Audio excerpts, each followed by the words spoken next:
My whole family was invited to my cousin's baby shower, except me. I found out through a Facebook post. Balloon arch, pastel cookies, matching dresses. Even Grandma flew in for it. I texted my aunt just to be sure. Maybe it was an oversight. Maybe the invite got lost. Her reply came fast. We didn't think you'd enjoy it since you can't have kids. I stared at those words until they blurred. Then my mom followed up like punctuation to a wound. It would have just made things uncomfortable. For you and for everyone else. Like my grief was something contagious. Like my body's silence made their joy louder. I took a breath, swallowed the lump in my throat, and typed back. You're right. I wouldn't have enjoyed that one. Then I turned off my phone. My name is Eliza. And if you think you know how this ends, stay tuned.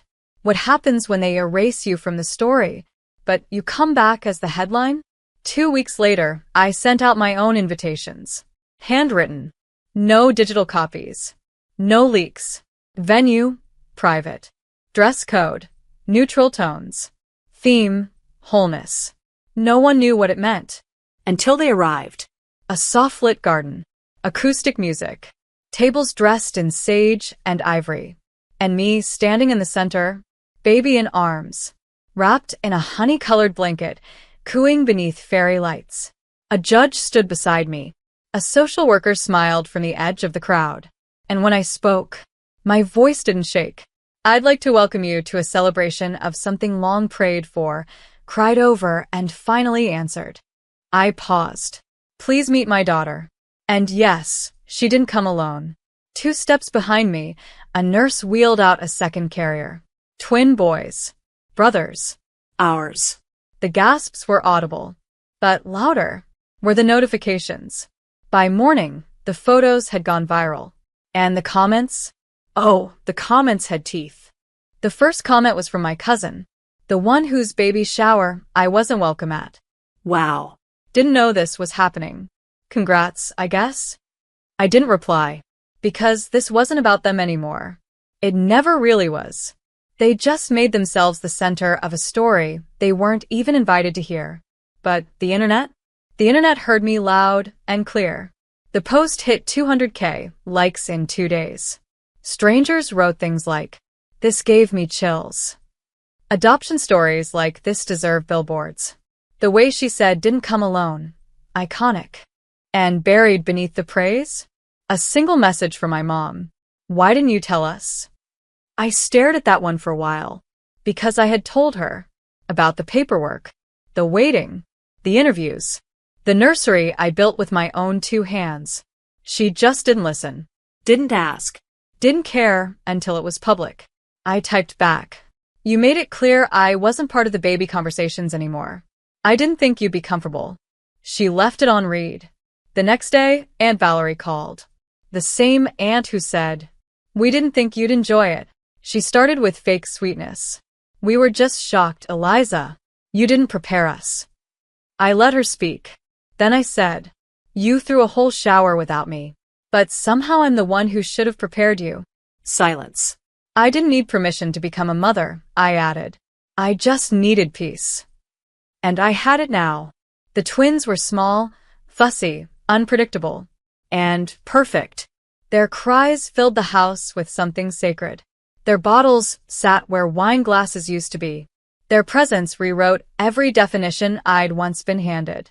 And in the stillness of 3 a.m., as I rocked one and hummed to the other, I whispered something only the walls heard. You were worth every room I was left out of. By the end of the week, my family chat was chaos. Screenshots of the adoption post bounced around. Someone said I made them look bad. Another asked if I'd done this for attention. And Mom? She played the sympathy card. Told everyone she was heartbroken to find out through Instagram. I didn't defend myself. Didn't explain the late nights, the screenings, the 5 failed matches before these 3 finally came home. Because explanations were for people who earned them. And they hadn't. Ava, the cousin who threw the baby shower, finally texted me directly. Ava, it just would have been nice to know. We're family. Me. You're right. Family should know. So why didn't I? She never answered. Instead, Mom called the next day. No hello. Just, you could have waited until after the holidays. It was a lot. I almost laughed. They excluded me from every holiday, every baby event, every conversation about real motherhood. Now that the spotlight shifted, suddenly I was too much.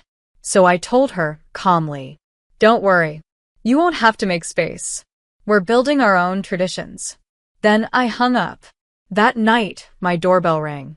It was Aunt Valerie, holding a teddy bear and a cake from the store. I opened the door slowly. We wanted to welcome the babies, she said. We. As in the same people who didn't want me in the room 2 months ago. I looked her in the eye and said, they're asleep. And I'm not interested in sugar-covered guilt. She blinked. I'm trying. I nodded. And I'm resting. Then I closed the door, locked it, and returned to the nursery, where my 3 children breathed soft and steady beneath a mobile of stars. They didn't need cakes. They needed presents. And mine would never be optional again. After that night, the silence got awkward. Not peaceful like before. Awkward, like a room full of people pretending they didn't choke on their own judgment. No more texts from Mom. No new comments from my cousin. Just the occasional breadcrumb. A like here, a vague story post there. They were circling, watching, waiting for me to fold. But I didn't. I was too busy memorizing bottle schedules, learning lullabies, and falling in love with chaos. One afternoon, I posted a video. All 3 babies giggling on the play mat, drool and squeals and pure light.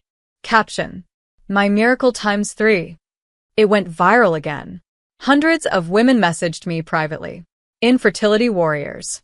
Single mothers. Foster to adopt families who'd been made to feel less than by their own blood. One message stuck with me. Your story is the first time I didn't feel ashamed. Thank you for making space for us. And that's when I knew. This wasn't just a celebration. It was a reclamation. I started writing. Late nights after the babies were down. Stories. Essays. Posts about what it means to be a mother without biology. Without approval. Without applause. It caught attention. A major parenting site asked me to contribute. A podcast wanted to feature my journey. I said yes. Not for fame. But because truth deserves a microphone. Especially when it's been smothered for years. And then came the message from my brother. Hey, just heard about the twins. Didn't know there were 3. Congrats. We should catch up. I stared at it. This was the same man who stood silent when Mom made infertility jokes. The same man who handed out party favors at a baby shower I wasn't invited to. I didn't reply. Because closure isn't something I owed anyone anymore. It was something I gave myself. The moment I picked up my daughter, felt her hand curl around my finger, and whispered, "You'll never feel left out of the room that built you." The podcast aired on a Monday morning. I almost didn't listen, too busy burping one baby and soothing another. But when I finally hit play, I froze. Because I heard my voice. Calm. Steady. But laced with everything they ignored for years. I was always told I'd make a great aunt, I said in the episode. Never a mother. As if nurture depended on biology or permission. Then the host asked, "What would you say to the people who excluded you?" I answered without hesitation. "Thank you. You made space for me to find the children who are waiting, not in my past, but in my future." By noon, my inbox exploded. Not from strangers. From family. Aunt Valerie. "That was unfair, Eliza. You made us sound cruel." "Mom, why did you make this public? This could have been private." "Cousin Ava, you're clearly still bitter. This isn't healing, it's performance." But that's the thing they never understood. When your pain was made private for so long, healing out loud isn't revenge. It's justice. So I didn't respond. Instead, I posted a follow-up video. The twins asleep on my chest. My daughter in the background, painting stars on the wall. Caption: Healing isn't quiet. It's bright. And if that burns the ones who tried to dim you, let it. The comments poured in again. "This is what resilience looks like. I hope my future daughter sees women like you." And suddenly, my narrative wasn't theirs anymore.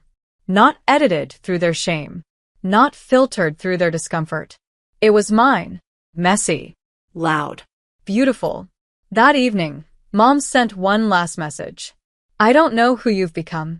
I looked at my reflection in the window. Dark circles. Full heart.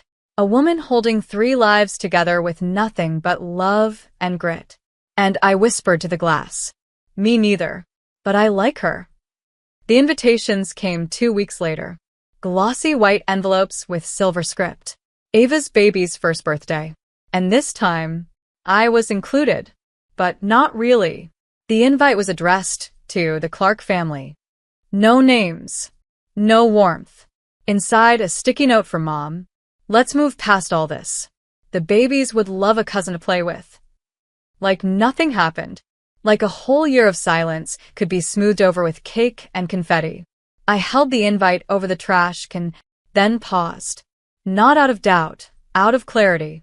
Because they didn't want reconciliation. They wanted reputation repair. They saw the headlines, the podcast, the TEDx invite that just landed in my inbox. Suddenly, I was valuable. A good look, a photo op, and I had no interest in performing for a family that only loved me when it was convenient. So I didn't RSVP. Instead, I bought balloons. Not for them, for us. A quiet celebration in our living room. Finger paint. A homemade banner that said, 1 year as a family. Because our family didn't start when someone else handed us permission. It started the moment I held them and promised, you're safe now. That night, I posted a picture. My daughter grinning, frosting on her cheeks. The boys tugging at streamers with chubby hands. Caption. We weren't invited to the old table. So we built our own. Smaller, but honest. Hours later, Ava posted from her party. All beige. Matching outfits. Perfect lighting. Not a single smile that reached the eyes. The comment said, beautiful. But mine said, free. Because I wasn't chasing legacy anymore. I was living it. And I finally understood. Sometimes the best revenge is being too full to sit at their table. 3 days after Ava's party, I got the call. Blocked number. But I knew that hesitation in the breath. It was Mom. She didn't waste time. I saw your post, she said flatly. You made us look heartless. I stayed quiet. Because silence is louder when you've already said everything. She tried again. You could have at least shown up for the baby. He's your blood. And that's when something in me snapped. Not in rage, in clarity. I showed up, I said. For birthdays you never remembered. For holidays you forgot I spent alone. For dreams you laughed at. I showed up. You just didn't see me. She exhaled hard. Then came the line I'll never forget. You're making this bigger than it is. No, Mom. You made it small. Small enough to leave me off a guest list. Small enough to tell me I'd make things uncomfortable. Small enough to pretend your cruelty was protection. And now that I'd outgrown your box, it scared you. I hung up, not with anger, with relief. Because that version of me, the one waiting for an open seat, a polite smile, a crumb of love, was gone.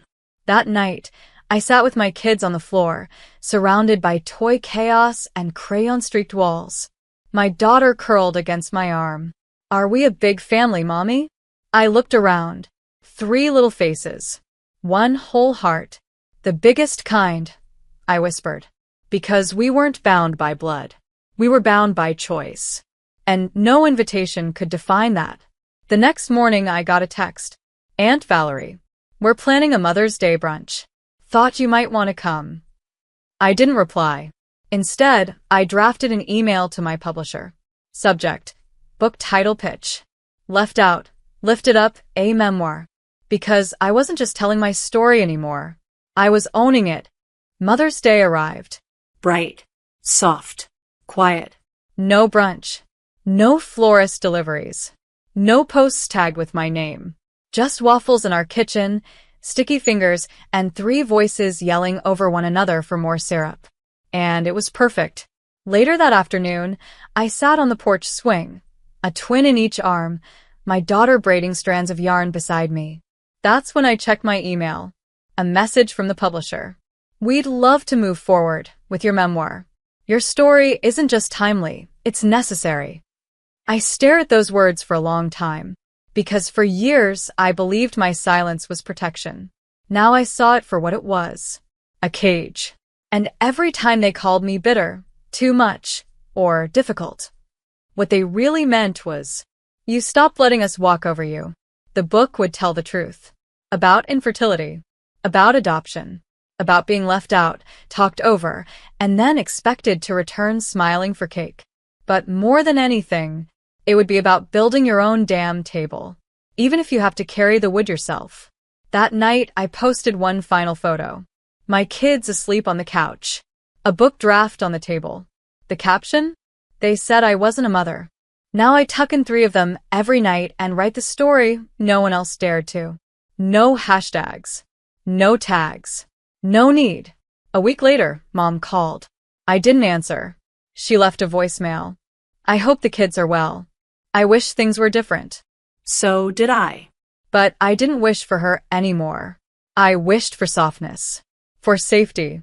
For futures full of yes after a lifetime of no. I looked at my babies. Not born for me, but born for me. And whispered, you were always mine. No table. No invitation. No apology could match that. Because sometimes, the people who leave you out are just clearing space for everything you were meant to build.